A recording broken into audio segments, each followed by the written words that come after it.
Perkenalkan, namaku Sari, 36 tahun. Aku seorang ibu rumah tangga. Suamiku Mas Anto, 38 tahun, bekerja sebagai supir angkot. Kami mempunyai 2 orang anak, Heru, 9 tahun, dan Santi, 7 tahun. Mereka bersekolah dasar. Penghasilan Mas Anto tidak cukup untuk membiayai hidup kami secara layak.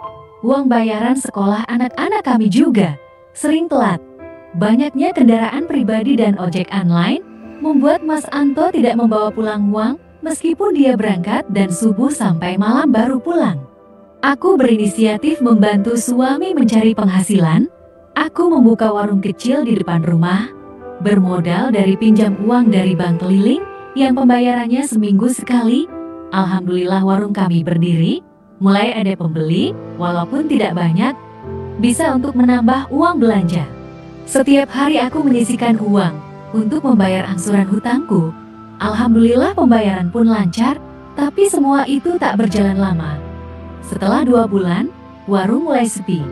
Karena kondisi warung yang kurang lengkap, banyak pembeli yang malas belanja ke warung.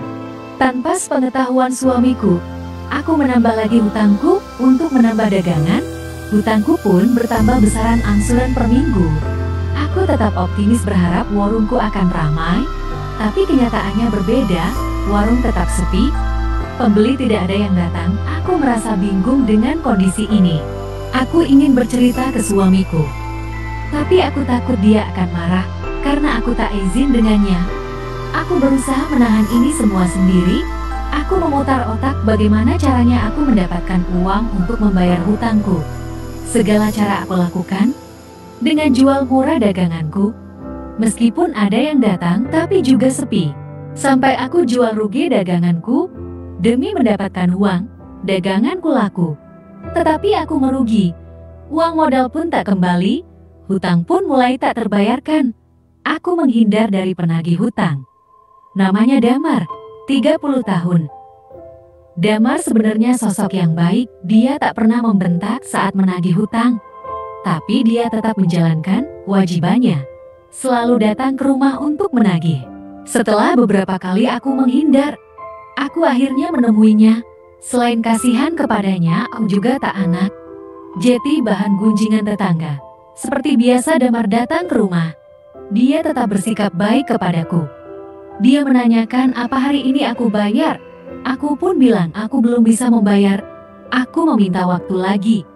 Damar pun menuruti permintaanku itu. Seminggu sudah berlalu, Damar kembali datang ke rumah. Aku pun menemuinya. Damar pun menanyakan kembali, apa aku bisa membayar angsuranku? Aku pun kembali tidak bisa membayar angsuran itu. Aku pun berterus terang kepadanya. Apa yang sebenarnya terjadi? Tidak ada yang aku gunakan untuk membayar. Damar pun nampak diam termenung. Kemudian dia menjelaskan. Sebenarnya dia mengerti kondisiku ini. Dan dia turut prihatin atas ini semua, namun dia tak bisa menolongku karena angsuranku yang masih banyak. Dia juga bercerita, jika hari ini dia gagal menagihku, akan ada orang lain yang akan menagihku, menggantikan tugasnya. Karena dia dianggap gagal, dan tak tahu nanti seperti apa orang yang akan menagihku. Aku pun merasa was-was, takut jika yang menagihku nanti orang yang galak. Aku mulai menawarkan kerjasama dengan Damar. Ini adalah usaha terakhirku. Mas Damar, apa kamu tak bisa menolongku? Tanyaku lembut. Aku tak bisa, Bu. Ini semua sistem yang bekerja. Jawabnya, apa tidak ada cara yang lain, Mas? Ucapku lagi, maksudnya gimana ya, Bu? Tanyanya, Mas Damar tolong bayarin angsuranku. Nanti aku bayar ke Mas Damar. Apapun yang Mas Damar minta akan aku berikan. Ucapku dengan lembut. Dia pun menelan ludah, merasa bingung dengan situasi ini. Gimana ya, Bu? Ungkapnya. Ayolah Mas Damar, bantu aku, ucapku. Tapi benar, Bu, boleh minta apa aja? Tanyanya. Iya, apa aja terserah Mas Damar, kalau mau. Diminta sekarang pun tak apa, aku izinkan, ucapku. Dia pun memperhatikan ke arahku secara tajam, seperti yang ada di pikiran kalian. Benar, Mas Damar meminta itu. Benar-benar dia ini sangat luar biasa, sampai aku kewalahan. Jika tidak karena jam sekolah anakku, mungkin dia terus melanjutkannya. Aku bilang kepadanya, besok lagi aja.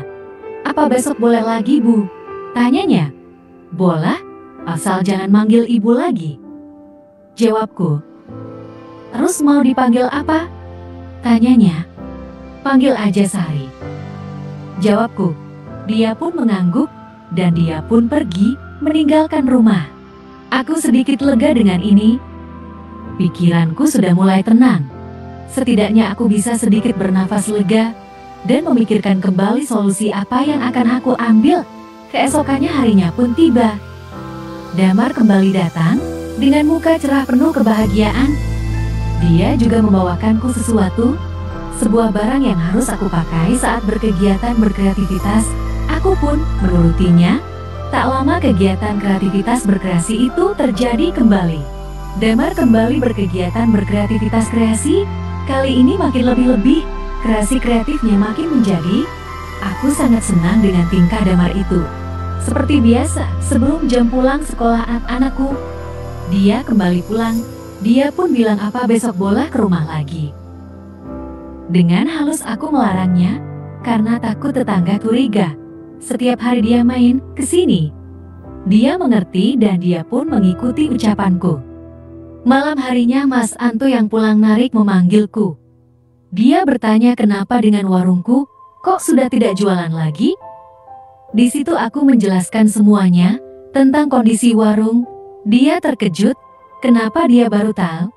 Ternyata dia tak marah kepadaku. Dia berjanji akan bantu aku nantinya.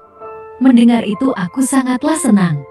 Sebulan berlalu, seperti biasa Damar sering ke rumah. Dia datang 3 hari sekali. Aku pun selalu menyambutnya. Hubungan kami makin hari makin dekat. Bahkan Damar berniat menikahiku jika aku mau, tapi aku menolak tawarannya itu. Aku tak tega jika nanti anak-anakku pisah dengan ayahnya. Damar mengerti akan maksudku. Kita tetap melanjutkan hubungan yang seperti ini. Dengan segala hal di depan yang tak pernah kita tahu, malamnya Mas Anto pulang dengan wajah ceria. Hari ini Mas Anto menjual mobil angkotnya dan membelikannya sebuah motor bekas.